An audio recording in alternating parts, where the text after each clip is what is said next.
Now I'm going to move on to talk about what type of leader we need to be in these times. So, everyone with me? I'm on the last big orange box on the handout. Okay, very good. All right, so the best tool you can model right now is the lighthouse. And so what I mean by that is our employees and our customers are extremely stressed right now. Everyone's worried about their retirement. They're worried about job security. They could be worried about the health of their family members. So stress is at an all-time high. This is your opportunity to be the calm in the storm for everyone that you come into contact with, but especially your clients and employees.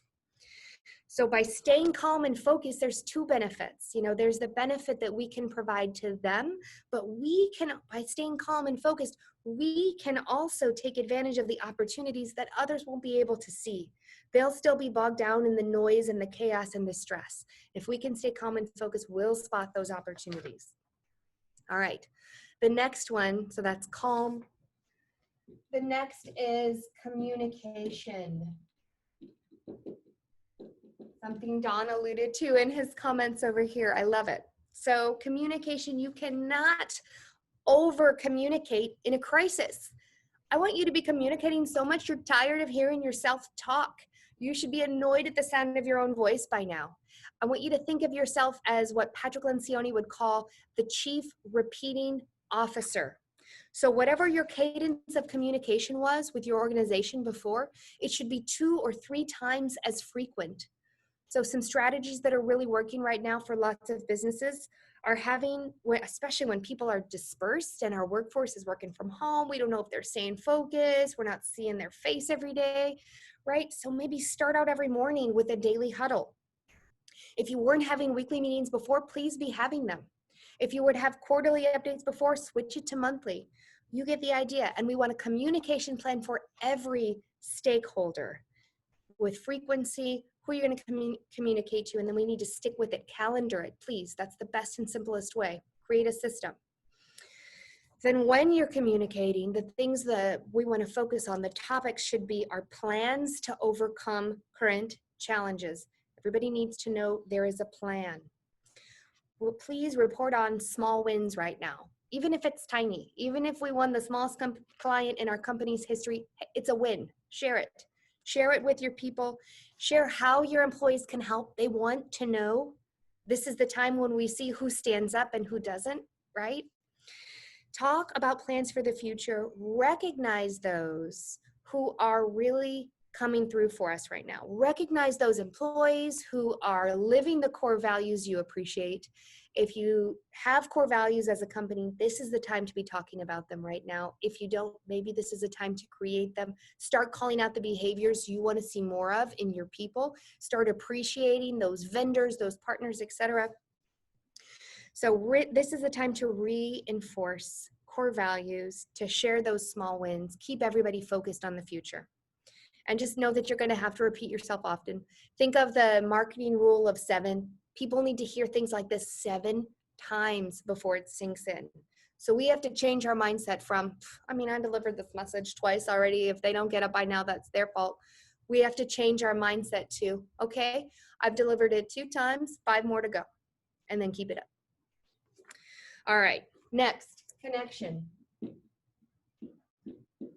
Okay, so right now, people are feeling isolated and disconnected. As leaders, we need to find creative ways to keep everyone connected at a minimum and preferably deepen our relationships. So for example, fellow Rice alum Aaron Knappe of Seats, he's finding that people that were harder to get a hold of before the pandemic are now easier to catch on the phone right now. We have a captive audience. Don't waste it. Maidenstone CEO Sandra Jonas Desguin is following my favorite rule, which is we never stop marketing and selling. And she pointed out that this time when clients and vendors you've known for years, they're now taking this opportunity to open up because everyone has slowed down a little bit. So they're sharing their struggles about how things are going for them at home or what's going on with the business, right? They're opening up, they're listening, and they're engaging. So don't waste this moment. This is a time to deepen those relationships. I too am finding that people are being more open. They're making more time for longer conversations, and they're being more vulnerable. So trust is built in moments like these. So when you catch people at home, when you catch them out of their normal routine, they're more likely to open up and share. So please reach out, stay connected, don't miss this opportunity. All right, next up, clarity. Okay. So your employees, your clients, your partners, your vendors, they all want to know that there is a plan. They need to know clearly what their role is in helping. They need to know what to expect and how you're going to work together to overcome obstacles. So your team is going to do their best work. This is about productivity, guys. If I sound a little woo-woo here, hang with me, because we have to keep them focused. They're going to do their best work when their stress and anxiety level is lowered, when fear-based mindset has calmed down, and we can now be in a solution-based mindset. So take extra time to communicate what the plan is, what the course of action is. Repeat yourself often. Don't assume you've been understood. So check for understanding.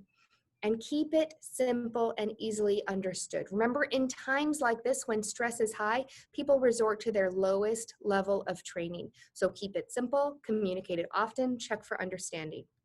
Provide the clarity they need. Okay, last up is confidence.